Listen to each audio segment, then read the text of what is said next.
Welcome back again sa aking channel. It's me, Jeorgeryne. So, may bago tayong video na i-share sa inyo. Ito ang Dalgona cake na hindi na kailangang i-bake. So, ayun, kung bago ko i-share sa inyo yung recipe na ito, kung bago ka pa lang dito at hindi ka pa nakasubscribe, please subscribe. Click mo na yung subscribe button, pati yung katabing bell button. Tapos, pakishare na rin to sa mga friends or family mo para ma-share din natin kung paano to gawin. At simple-simple lang yung mga recipe, madaling-madali lang. Swak sa budget. Ngayon, kung nakasubscribe ka na at nakapag-bell button ka na, ituturo ko na sa'yo kung paano to. Ito lang po ang ating mga kailangan, ingredients. Ayan. We have 3 ingredients here. Our main ingredients is the FUDGEE bar. Tapos, itong KREMDENSADA. Kasi itong KREMDENSADA na to, ano na kasi siya eh, may condensed milk na siyang kasama, tsaka Nestle cream. Tapos isang, syempre hindi mabubuo ang Dalgona kung walang kapeng PURO. Please, para pang halo natin. Syempre, isang malinis na bowl na lalagyan. Sorry, medyo matagal na rin kasi itong bowl na to, kaya ganyan yung tsura. Pero malinis dyan, nagasa ko na yan. So, ayan. So, turo ko na sa inyo first step. So, ang una natin gagawin is ipakat natin itong FUDGEE bar sa dalawa. Ito na natin. Yung isang pack gagawin natin siyang dalawa. Hatiin natin sa gitna to. Let's start!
So, hindi ko na nilahat. 10 pieces to. Yung isang ganito. Bali, nagtira ko ng 3. Ayan, 3. Tira ko ng 3. Baka kasi hindi ka magkasos sa lalagyan namin. Pero pagka nagkulang naman, madali na lang siyang ikat. Then, so, ayun. Tapos ako mag-prepare nung ating FUDGEE bar. Ito na, ganito yung itsura niya.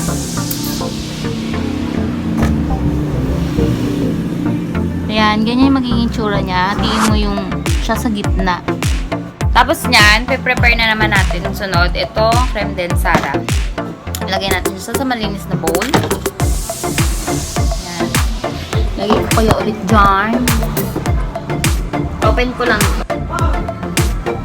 Ito na siya.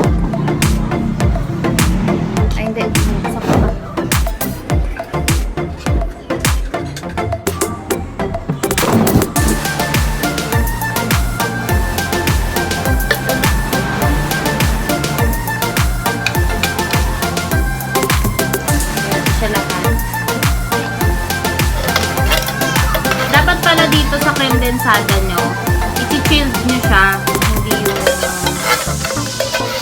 chilled. I-rest nyo siya, siguro mga 8 hours.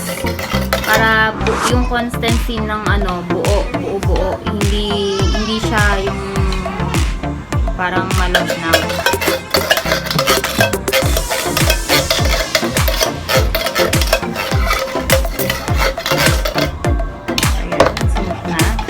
Tapos, sunod natin to. Lahat na to, lahat na natin.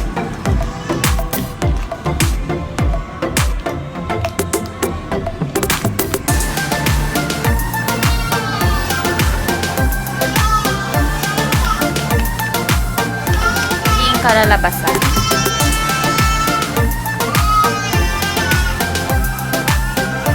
Ayan. At dito na papasok ang ating whisker. I-whisk natin siya.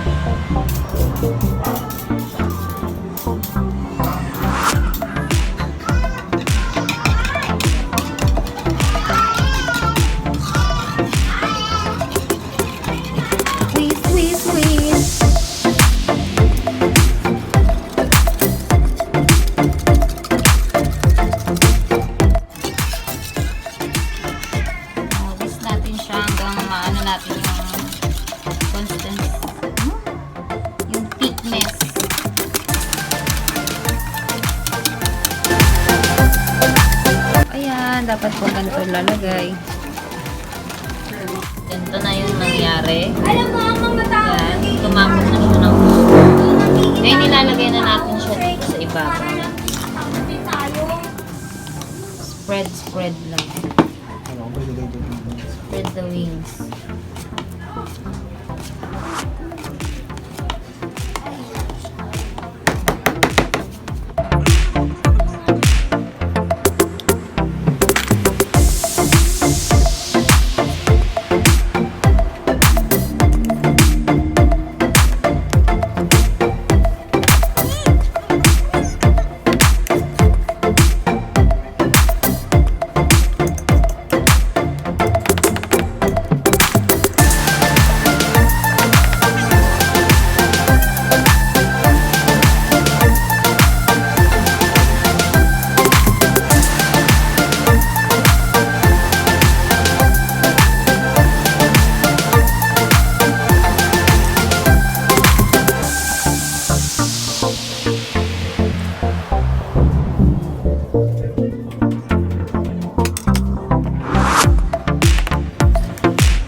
Tigas, no? So, ayan. Yan na yung naging ano. Ito na lang natira.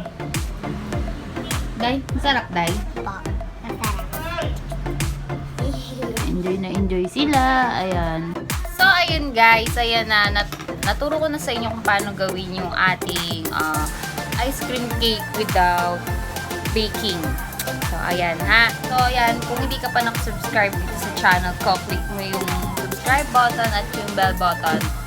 At pakishare na rin to sa iyong mga friends at family para malaman din nila kung paano to gawin. So, thank you sa panonood. Bye-bye!